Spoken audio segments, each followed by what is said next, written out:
Muito boa tarde a todos, dando início ao nosso vídeo, dando sequência à nossa saga de vídeos aí falando um pouco sobre gerenciamento, gestão de ativos, sobre o mundo, o setor corporativo industrial. Hoje iremos falar um pouco aí sobre terotecnologia, mantenabilidade, confiabilidade, trazendo aqui para vocês algumas referências, né, algumas bibliografias, deixando aqui para vocês esse livro aqui fantástico, A Falha Não É Uma Opção, de um grande amigo e mentor meu, Dr. José Wagner Braidotti. Dr. Braidotti, forte abraço. Deixando aqui para vocês também como referência de leitura algumas normas ISO, como a ISO 55000X, 55001 e 55002, que vão tratar tanto na teoria, quanto na prática, na íntegra, né? A gestão e gerenciamento de ativos. Deixar aqui para vocês também outra referência, uma norma ISO 5462, que trata sobre mantenabilidade e confiabilidade. Beleza? Tudo que iremos falar aqui hoje aqui tá embasado aí nessas normas, tá? Depois, se vocês quiserem procurar para poder ler, tá bom? Fica a dica aí, ISO 54000X, 55001, 55002, 5462, beleza? Dando início ao nosso vídeo aí, gente. Dando sequência aqui. Começar nosso vídeo aí falando um pouco sobre Workaholic. Não sei se algum de vocês aqui já ouviram falar sobre, mas iremos falar um pouco sobre Workaholic aí, para a gente poder chegar na terotecnologia, mantenabilidade e confiabilidade, beleza? Porque é uma coisa ligada à outra, tá? Tudo está atrelado, beleza? Workaholic vem do inglês e significa alguém que trabalha muito e que não consegue se desligar do trabalho. Isso aqui é muito perigoso, tá? Isso daqui é algo que acontece, que acaba afetando não só na nossa vida profissional, mas como na nossa vida pessoal. Acaba que nos distanciamos, tá, dos nossos familiares, filhos, amigos, tá? Isso daqui é uma prática que faz com que a pessoa queira provar cada vez mais, não somente para si, mas para outras pessoas, que ela é o melhor. E muitas das vezes isso gera um nível de estresse muito alto, porque a empresa, quando ela te contrata para poder executar uma determinada função, uma determinada tarefa, ela quer que você execute aquela tarefa com excelência. Mas muitas das vezes na sua mente, pelo fato de você estar se dedicando tanto, você já ultrapassou a excelência. Então você merece algo. Você merece uma colocação, você merece uma bonificação. Então isso daqui é muito perigoso, tá? Os workaholics são identificados como viciados em trabalho, trabalhador compulsivo ou dependente do trabalho. Foi o que eu acabei de falar, tá? O mundo corporativo é feito muitas das vezes de indivíduos motivados pela alta competitividade ou ainda alguma necessidade pessoal de provar algo a alguém. Foi o que a gente acabou de falar também. Ou a si mesmo, que acabam se tornando viciados no trabalho para atingir seus objetivos. Um workaholic geralmente não consegue se desligar do trabalho, mesmo fora dele, e muitas vezes deixa de lado sua vida pessoal, seus parceiros, filhos, pais, amigos e famílias. É aqui onde que, né, ele meio que se destaca, né? Ele se distancia de tudo e de todos. Aqui já é o ápice da situação. Já onde que já acendeu o sinal vermelho e diz, ó, se você não parar agora, né? E isso é muito perigoso, que acaba também afetando a nossa saúde. Digo, não só mental, tá? Mas como a nossa integridade física também. Isso é muito perigoso. Então fica aí um alerta aí, tá? Um workaholic geralmente não consegue se desligar do trabalho, mesmo fora dele. E muitas vezes deixa de lado sua vida pessoal, seu parceiro, filhos, pais, amigos e famílias. e seus amigos acabam sendo apenas os que convivem no âmbito de trabalho. Perigosíssimo demais, tá? Um dos maiores receios de um workaholic é o medo de fracassar. Esse medo faz com que ele se condicione e continue sempre dando o melhor de si na busca por resultados. Atualmente, os workaholics estão perdendo espaço em muitas empresas.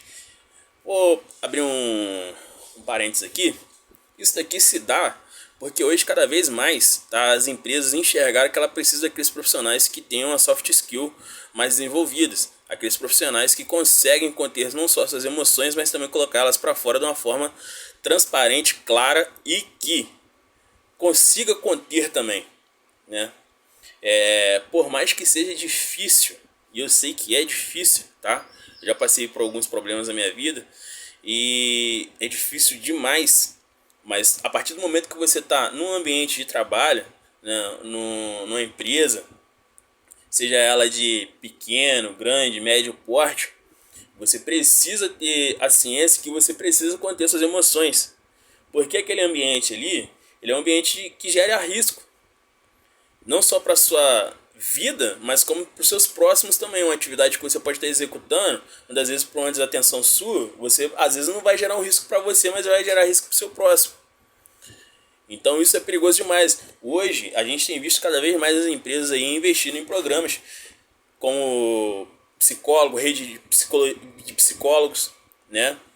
Entre outros apoios aí para esse profissional conseguir, né, desenvolver aquilo, entregar, né, aquilo que a empresa requer dele, tá?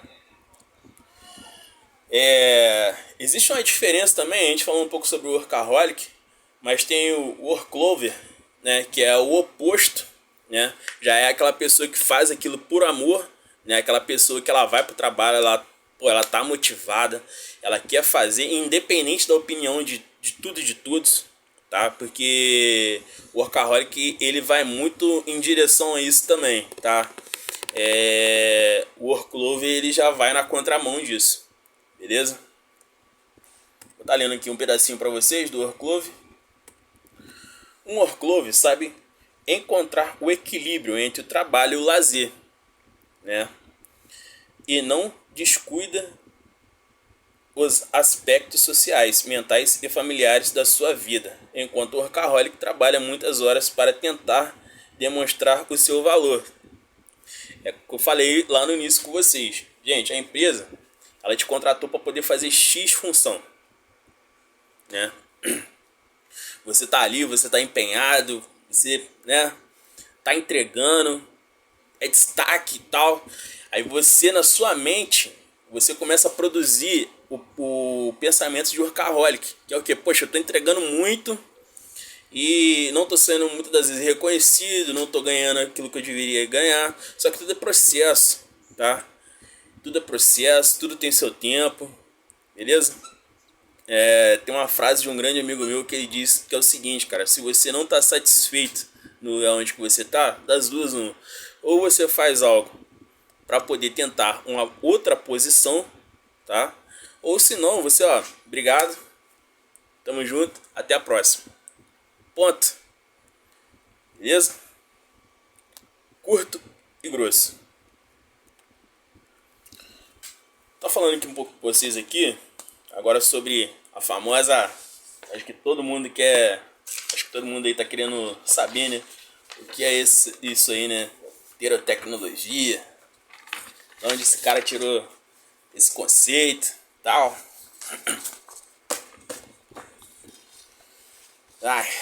Vamos lá.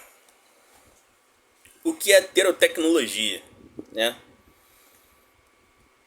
A terotecnologia está amplamente relacionada ao ciclo de vida de custeio, que nada mais é do que a soma de todos os valores positivos e negativos relacionados a um ativo para que ele produza resultados líquidos. Então é aquilo que a gente faz, né? A gente, na manutenção, a gente faz um gerenciamento, que são o quê? A gente pegar lá, esse ativo aqui, ou esse motor, ou essa peça aqui, ela precisa de passar por X manutenção, acabou a manutenção, agora ela vai passar pela gestão, que é o valor, né? Aquilo que aquele ativo, aquele componente entrega, né, financeiramente para a corporação, beleza? Perdão, gente.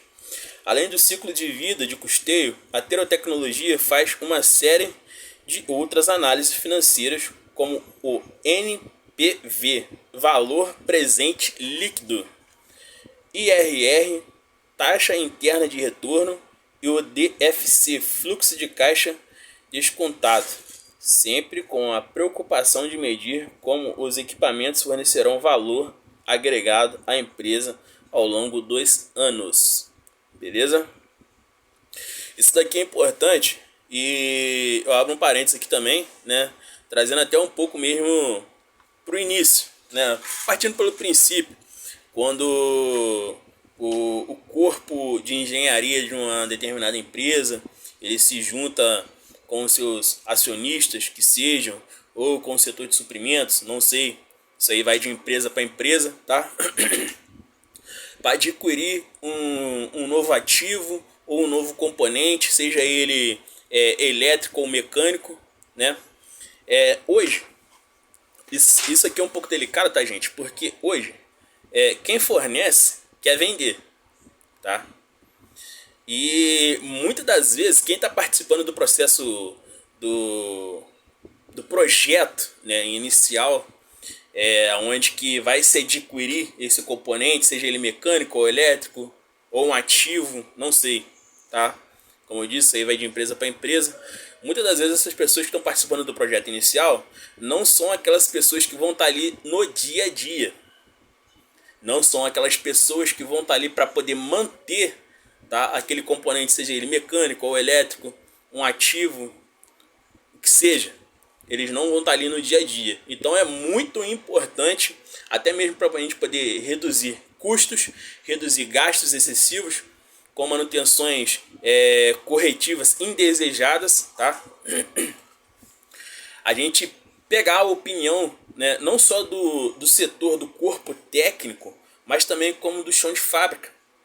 Dar uma volta no Gemba, né, que é o nosso chão de fábrica, nosso Gemba Walker, né, e entender, né, como é o nosso dia a dia, se aquilo ali vai fazer sentido pra gente ou se vai ser só um elefante branco, ou se muitas das vezes com a aquisição desse componente a gente vai ter que ficar sempre apagando incêndio. Então entender, né, o nosso processo também é fundamental para isso. A gente precisa entender o nosso processo. A gente precisa ter processos bem definidos. E com isso também desenvolver pessoas, tá? Tem uma frase muito bacana, né, da Daphne Blaskauer, que ela cita no livro dela, que ela fala que não existe melhoria de processo sem o desenvolvimento de pessoas. Isso é fato, tá? Então fica aqui a dica. Pegando aqui, falando um pouco sobre terotecnologia, eu marquei aqui um trecho, né, de um texto aqui no livro do Dr. José Wagner Braidotti, onde que o título diz aqui, né, a participação estratégica na fase de projeto terotecnologia. Um dos fatores principais com o objetivo de evitar a ocorrência de falhas funcionais e melhorar o desempenho dos equipamentos em sua fase produtiva é o total envolvimento da manutenção na fase de desenvolvimento e projeto de um novo equipamento ou de uma nova instalação. Beleza? Foi o que a gente acabou de falar. Esse envolvimento da manutenção na fase de projeto é fundamental pelo fato que, com as experiências adquiridas no dia a dia, muitas informações valiosas podem ser integradas no projeto, contribuindo para que o resultado possa ser cada vez melhor. Temos visto que, em muitos casos, a manutenção encontra sérias dificuldades em realizar, desde uma simples inspeção de rotina até uma parada preventiva sistemática mais completa, pelo fato que os pontos necessários de sofrerem as intervenções de manutenção, muitas vezes encontram-se em posições inadequadas, desfavoráveis e sem o mínimo de condição de propiciar a realização de um serviço rápido, organizado e seguro, e na qualidade exigida pelas boas práticas de manutenção. Beleza? Famoso jeitinho, né, gente? Famoso jeitinho, tá? Com este envolvimento de manutenção, podemos prever uma grande contribuição durante o ciclo de vida do equipamento, contribuindo esta que pode ser traduzida em números reduzidos com isto. Dentre outros fatores, os custos de manutenção e, como sabemos, com a redução destes custos, estaremos contribuindo muito com os custos operacionais, ou seja, o valor agregado do produto final da empresa. Existe um cálculo, uma estimativa aí, né, que de 100% aí, do lucro total de uma empresa, ela investe aí de 0 a 4% aí, no máximo 7% aí em manutenção, tá? Quando a gente fala sobre retrabalhos, né, as empresas, trazendo aqui para o nosso território nacional, né, as empresas brasileiras elas sofrem muito porque com as manutenções corretivas não programadas, tá? Isso daí se dá muito pelo que a gente acabou de ler aqui. Quando você faz uma manutenção corretiva não programada, ali você está dispondo de um valor, de um orçamento que não estava estimado para aquele momento, tá? E não é só isso, esse investimento muitas das vezes poderia estar indo para outros lugares, outros setores, poderia estar servindo como investimento, né, para aquisição de novos maquinários, entre outras coisas aqui, né, que se a gente for falar aqui, a gente vai fomentar uma lista extensa, tá? O que temos presenciado nesse cenário é que na área de manutenção composta por equipes próprias e contratados trabalhando sobrecarregadas no seu dia a dia, normalmente, olha que a gente falou sobre o workaholic, normalmente atuando no efeito dos problemas existentes e não na sua causa raiz, gerando um grande número de retrabalhos, sem nenhuma condição de estarem participando estrategicamente com esta contribuição tão valiosa. Nas reuniões dos novos projetos, por outro lado, vemos uma área de engenharia de projetos focada apenas no desenvolvimento de um novo projeto, levando muito pouco em consideração a grande contribuição de uma área de manutenção. Foi o que a gente falou, né? Perdão, gente. O pessoal que está acompanhando o projeto inicial, né? Eles muitas das vezes não querem saber. Não é que não querem saber. Muitas das vezes também é por questão de pressão, entre outras coisas também que não compensa a gente citar aqui, né, que não é o caso, né, a idealização de um projeto que vá agregar valor para a corporação, tá? Eu não digo nem consulta, mas essa troca de informação com o Gemba, com o corpo técnico de uma corporação, de uma determinada instalação, ela é muito valiosa, ela agrega valor, tá, para a corporação. Temos presenciado também uma situação que engenheiros e projetistas pensam que podem desenvolver projetos cada vez melhores em um tempo cada vez mais rápido, a um custo cada vez melhor.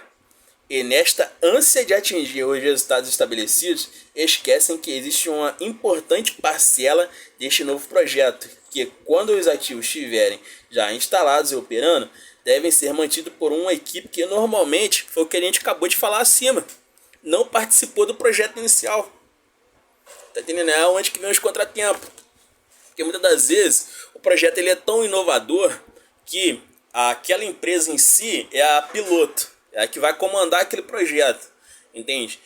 E quando você vai buscar, não tem peça de reposição, a viabilidade do projeto não é tão boa quanto quando se falava na teoria. Quando você leva para a prática, a viabilidade dele não é tão boa, tá entendendo? Você acaba não tendo, por esses contratempos, né? Você acaba não tendo uma mão de obra tão especializada, né? Não só para poder fomentar, mas também para poder executar uma certa atividade nesse projeto, entende? Entre outras coisas.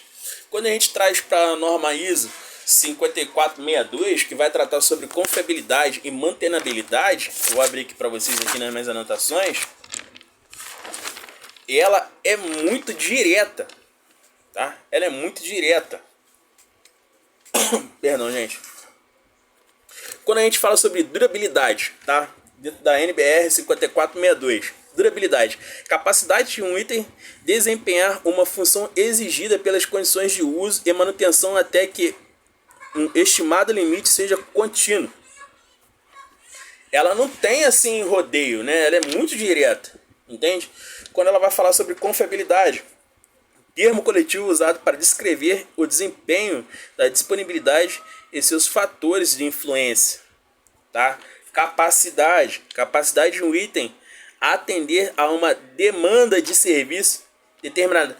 Um item que ele não sofreu, ele não passou, né? Vamos dizer assim, por uma certa...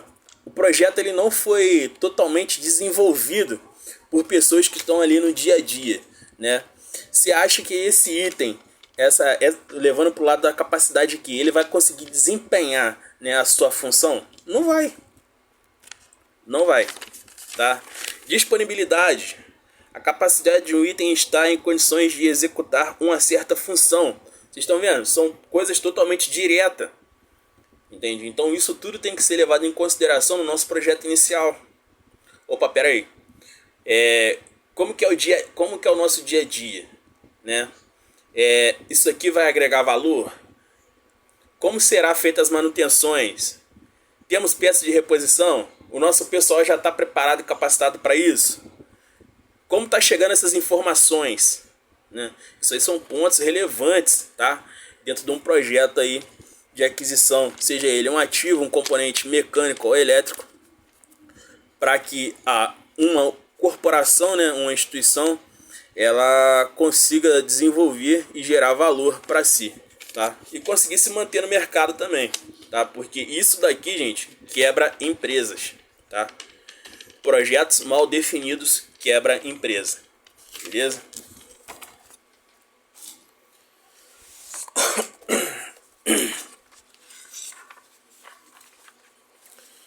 Tá falando aqui um pouco sobre os principais conceitos aqui da pirotecnologia, né?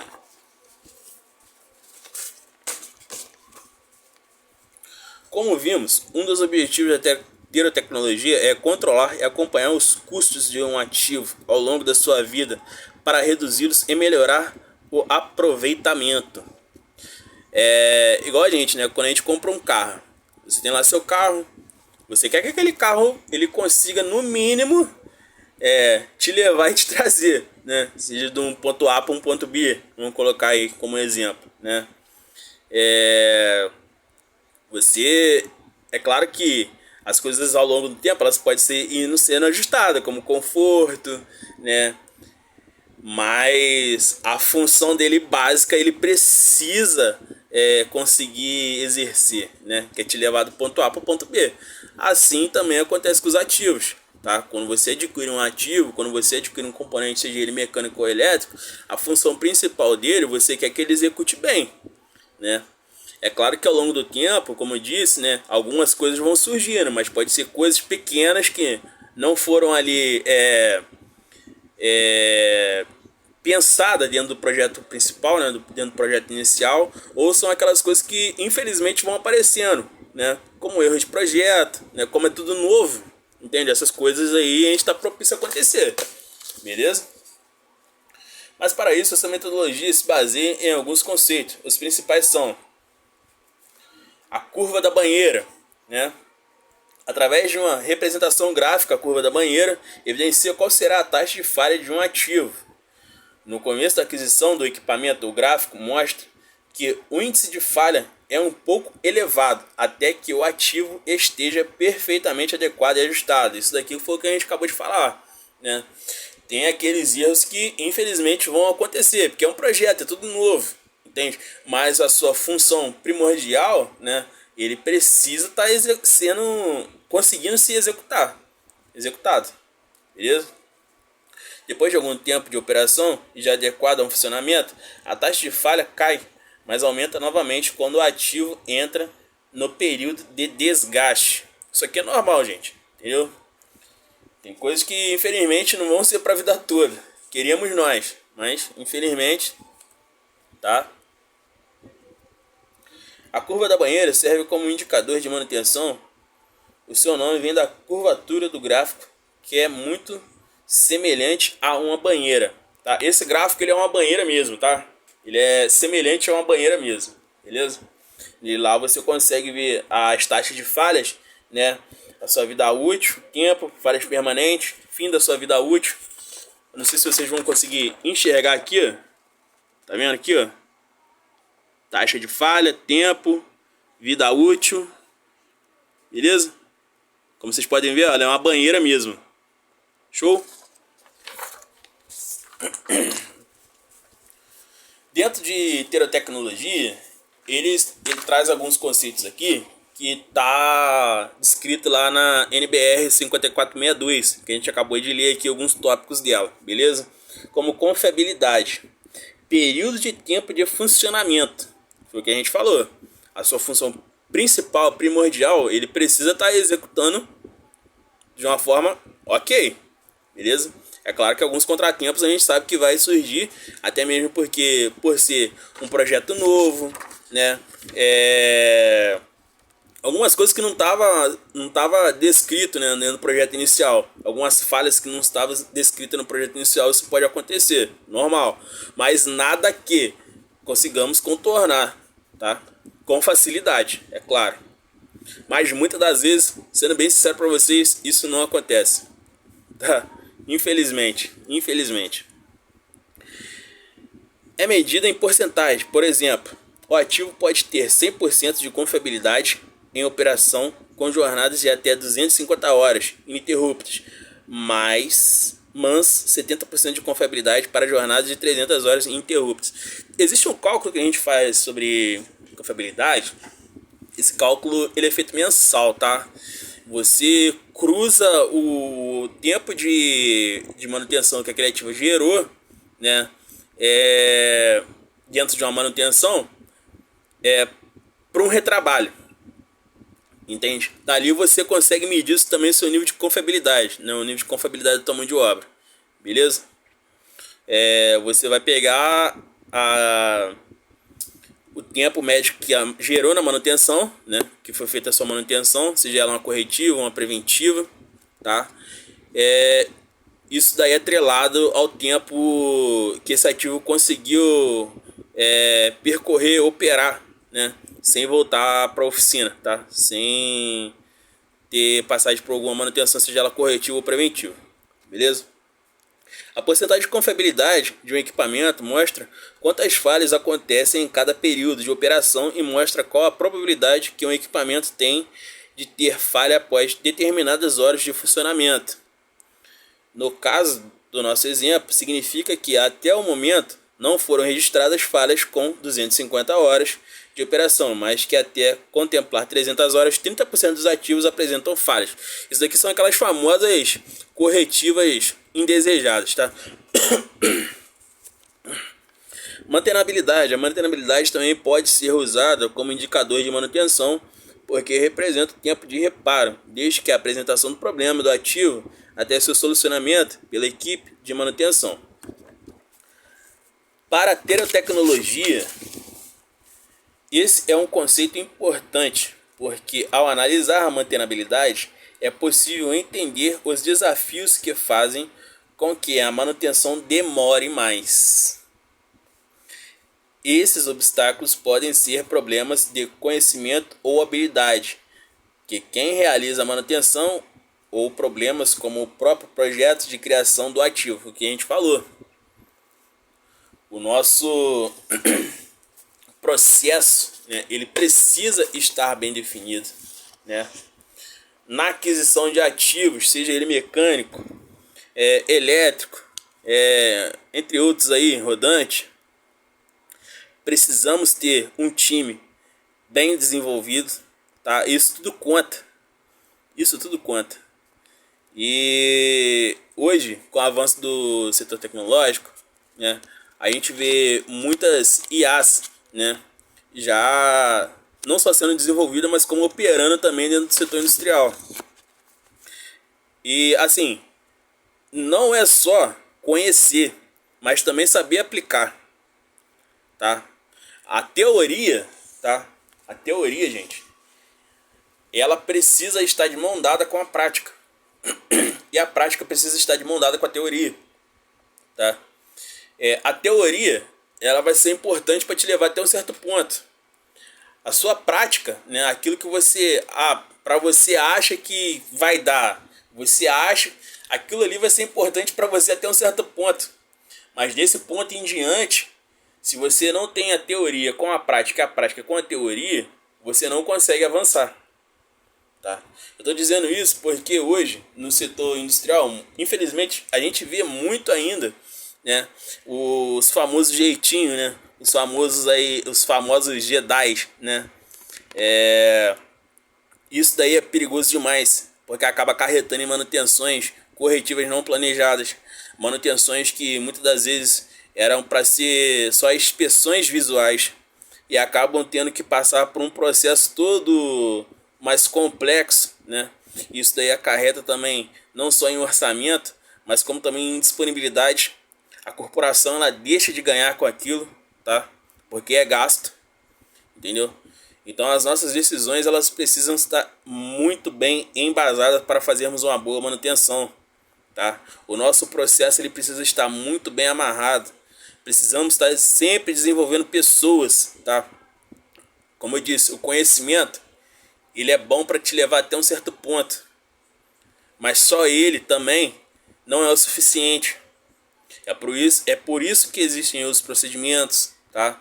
É por isso que existem as normas, tá bom? Cada corporação é claro que trabalha de um jeito, isso daí é fato. Não estou aqui para poder julgar, não é isso. Mas precisamos ter decisões bem embasadas. Tem um dito que diz que em Deus a gente confia, nos restos a gente pede dados. Então se você não está embasado em procedimento, em normas, infelizmente, quando a bomba estourar, meu filho, vai estourar pro seu lado. Infelizmente, beleza?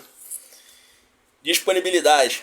A disponibilidade calcula a porcentagem de tempo que um ativo pode ser utilizado efetivamente, desconsiderando quando ele está parado